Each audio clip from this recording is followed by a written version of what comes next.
ભુજના બહુમાળી ભવનમાં આવેલ બીજા માળ પર સ્ટોર રૂમમાં આગ લાગવાની ઘટના આજે બની હતી। બીજા માળે આવેલ જિસ્વાન સર્વર કચેરીમાં આજે આગ લાગવાની ઘટના બની હતી, જેની જાણ ભુજ ફાયર બ્રિગેડની ટીમને થતા ટીમ તાત્કાલિક ઘટના સ્થળે પહોંચીને આગને બુઝાવવાની કામગીરી કરી હતી। વિવિધ સરકારી વિભાગની કચેરી ધરાવતા બહુમાળી ભવનના બીજા માળે આવેલી જિસ્વાન કચેરીના સર્વર રૂમમાં આગ ફાટી નીકળી હતી।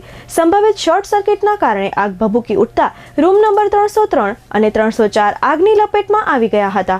આગ લાગવાથી કચેરી અંદર પડેલા ટેબલ ખુરશી સહિતના ફર્નિચર અને સરકારી રેકર્ડ બળીને ખાખ થઈ ગયા હતા। જોકે સદભાગ્યે આ ઘટનામાં કોઈ જાનહાનિ થઈ નથી। ફાયર વિભાગની ટીમે અંદાજિત 2 થી 3 કલાકની જહેમત બાદ આગ ઉપર પાણીનો મારો ચલાવી આગને કાબૂમાં લીધી હતી। ખાસ કરીને ફાયર સ્ટાફમાંથી વિશાલભાઈ ગઢવી, ભગતસિંહ જાડેજા, ઇસ્માઇલ જત, સુનિલ મકવાણા, ઇમ્તિયાઝ સમા, યશપાલસિંહ વાઘેલા, અરમાન પટણી, સત્યજીતસિંહ ઝાલા સહિતના આગેવાનો જોડાયા હતા।